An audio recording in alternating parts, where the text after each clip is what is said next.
I'm Michael Grasta. You can find me on Twitter, GitHub, CPAN, the usual places as MN I am the Director of Technology for the drjs.com family of companies. That's online retail for clothing.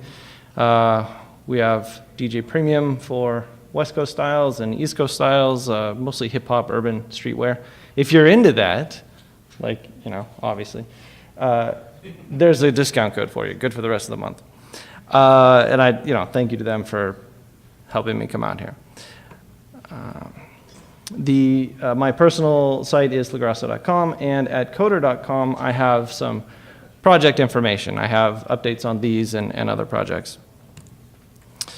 So this is Ambient Information. My desk has 80,000 hits on YouTube. A couple years ago I did a lightning talk, and the last slide was meant to be a conversation starter, and it was a picture of the videos of my desk, and so there was some interest, and I decided I would come back and do a talk on it, especially since the really interesting part is some Perl code for me. Ambient information is information that is available with minimal effort and without becoming a distraction, until it must. A little story to tell you where this idea started for me and why I started appreciating these class of devices that some people are experimenting with. There's a research psychologist named Gary Klein who was doing a lot of research into people who make quick, effective decisions in complex situations. He was looking at medical personnel, emergency personnel, firefighters, military, and he wanted to find how this process worked and why these people were able to make good decisions so quickly. They had such good gut reactions.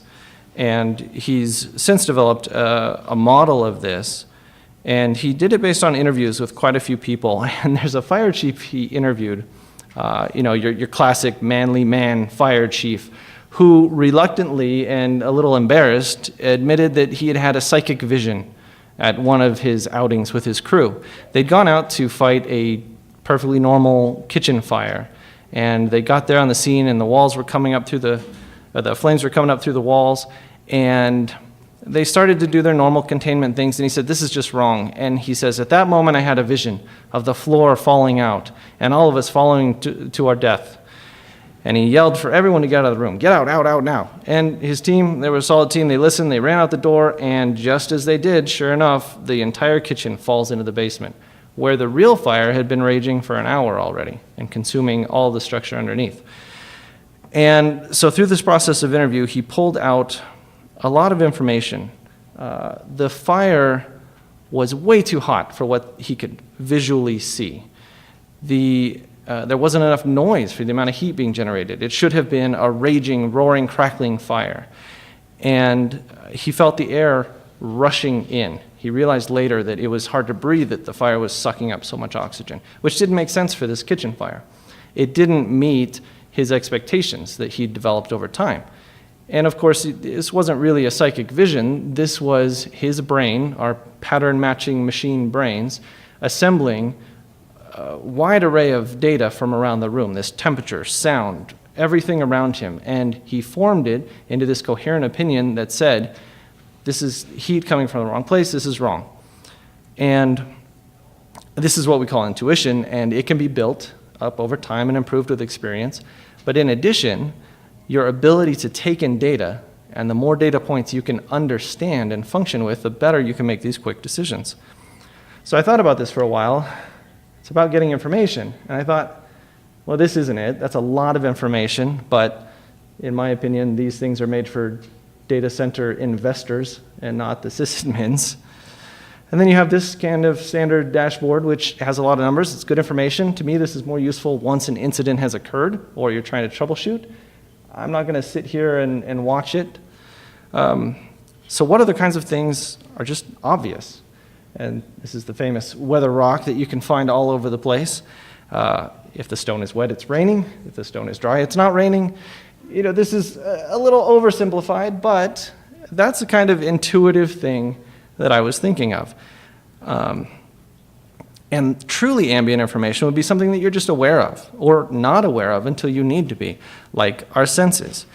You don't need to spend any effort deciding if you're hot or cold, or it's too dark or too light. You just know about these things. You just know the state of things.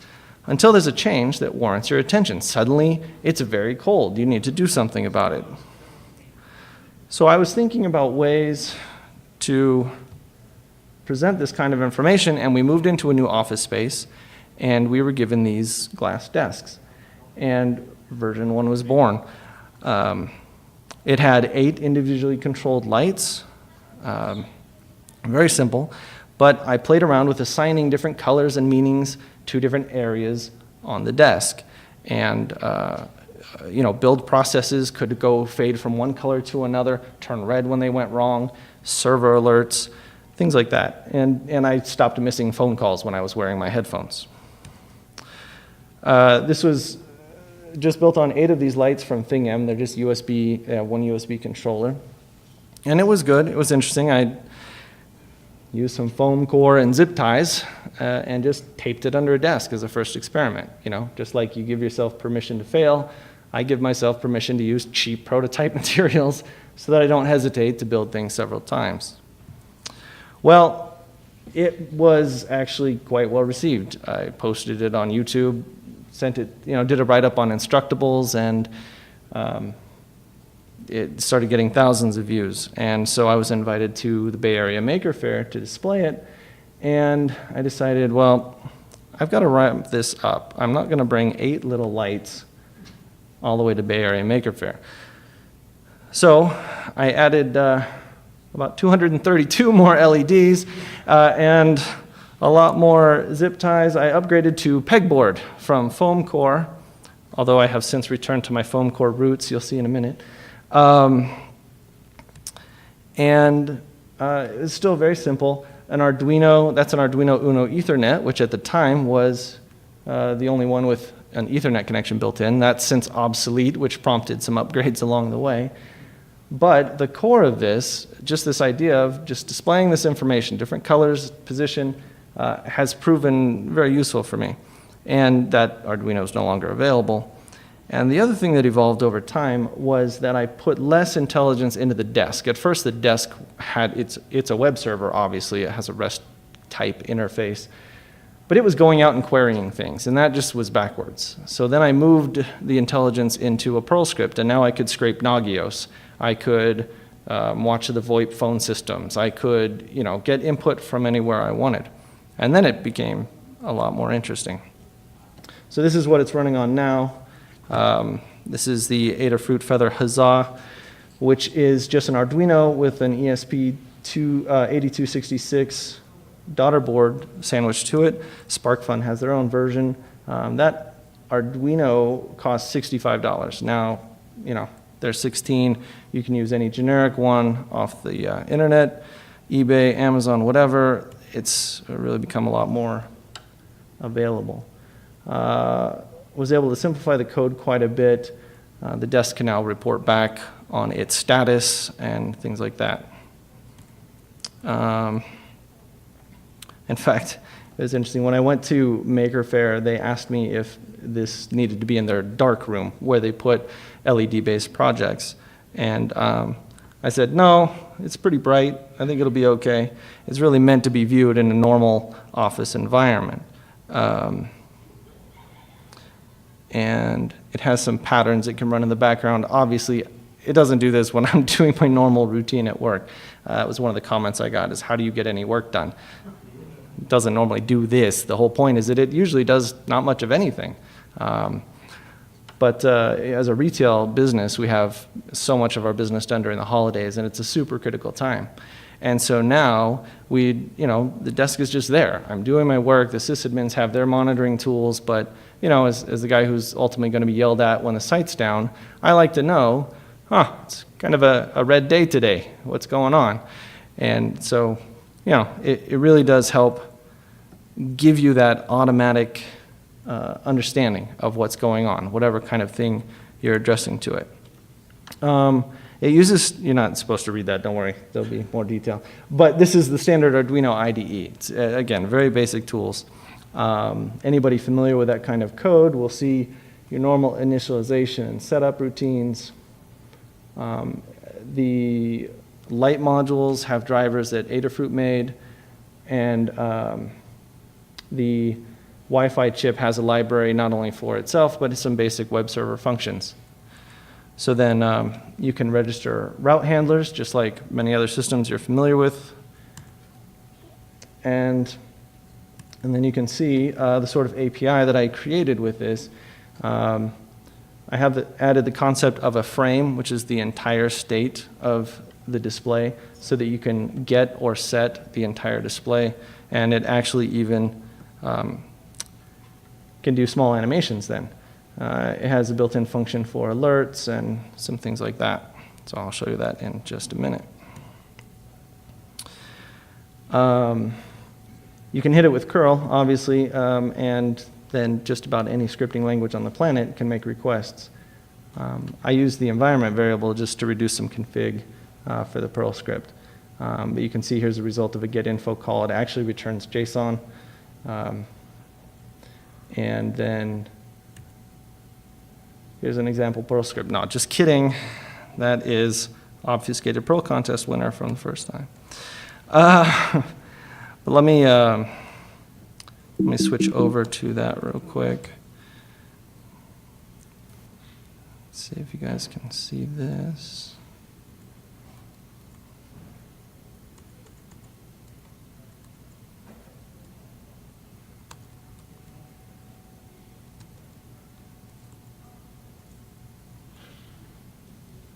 Sorry, it's not coming up on mine.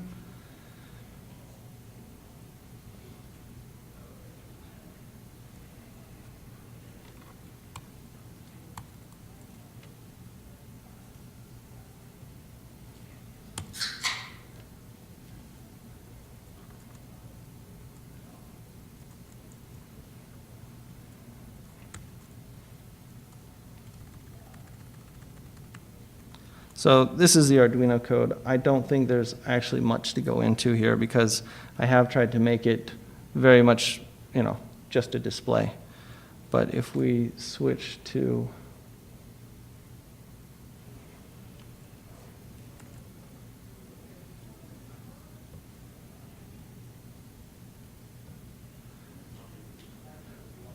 this is the Perl code. It takes some basic parameters. The IP address, if you want, you can specify the X and Y to have a grid. It does that automatically for you, though. And it's got some commands, like the set frame command is actually a post where the others are gets, just because of the amount of data. It sends each color value as a hex or integer in decimal form and displays that. So you can see a couple wrapper functions, and then I actually tried to document it. I know it's not very popular sometimes. Then,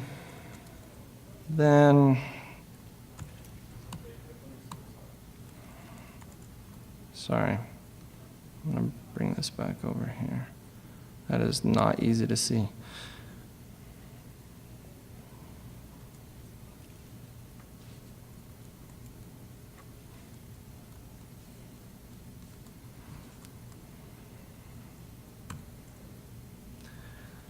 So let me. I was supposed to give the effect of the frosted glass. There are a few things you just don't want to bring through airport security. It was nerve-wracking enough to bring this through and hoping that it would make it. The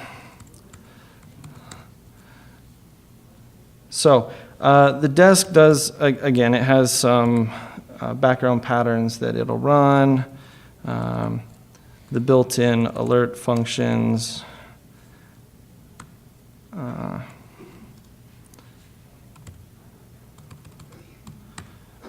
Each color value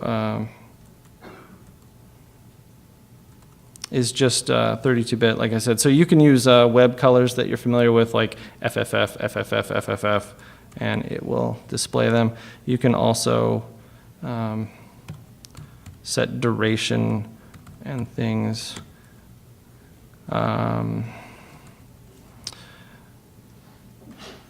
The interesting thing is we typically think of web responses as being fairly slow, but you can actually each one of these changes is a separate curl command to it. So it turns out that you can actually do some things pretty quickly, depending on your network traffic.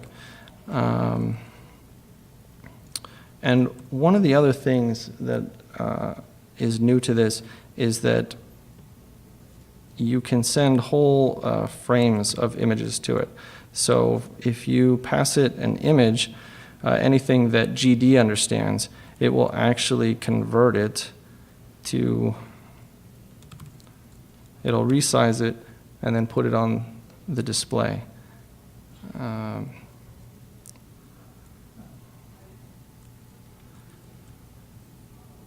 So I found that to be a lot easier when, coming up with some of these things. Instead of setting the pixels and programming them individually, I can just take images and throw them to the board.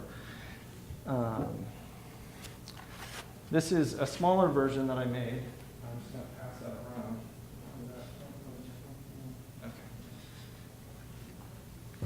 Okay. So this takes between 5 and 6 amps to run. But there's no reason it has to be this big or complex. I've found that, one light in the right place, or, one status, or put it behind a map, and we're tracking, visitor counts coming in, where are orders coming from, customer service can see things. And it's really neat. You just don't think about it anymore, and then suddenly this information is coming to you on its own. And that is, what I think is really the interesting part of this is you can only develop your intuition so fast, but we're generating so much information between, the normal big data trends and the amount of stuff we're saving. We're using machine learning just to decide what is important enough to look at, So I think that different ways of consuming and looking at this information is just going to become more and more valuable over time. So I'm open for questions if you have any.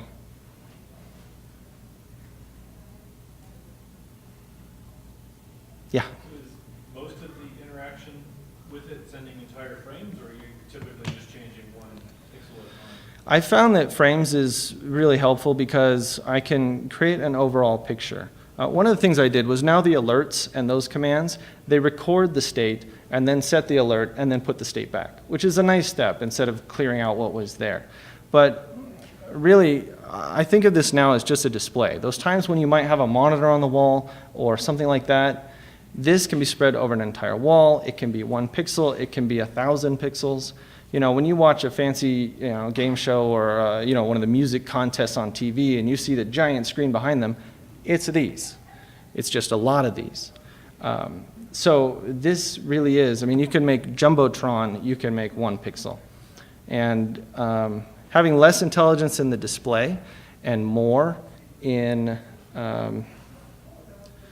the thing gathering and sending commands has really been interesting.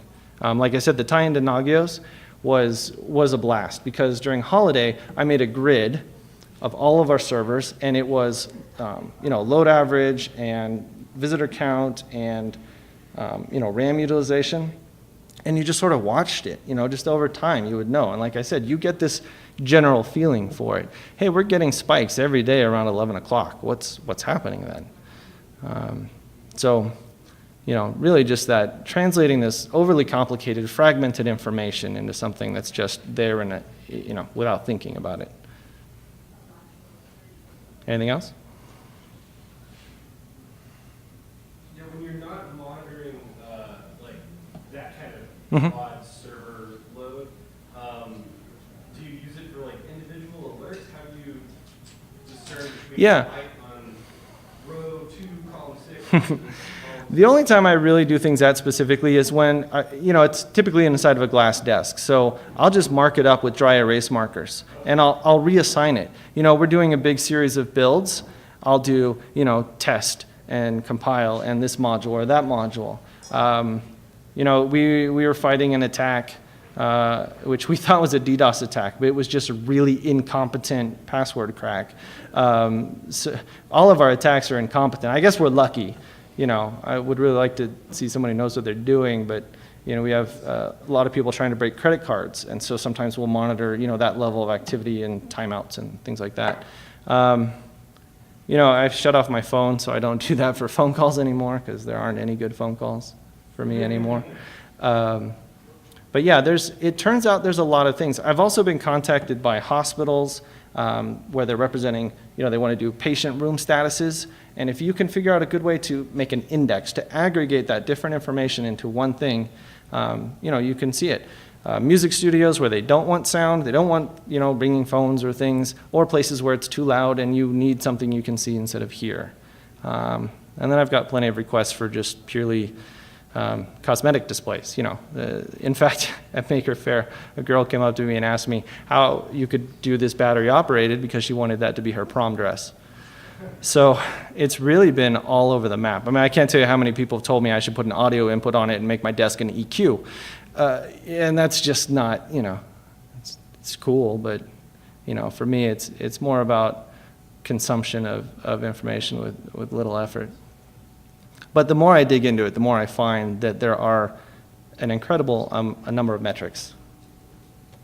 Okay, thank you.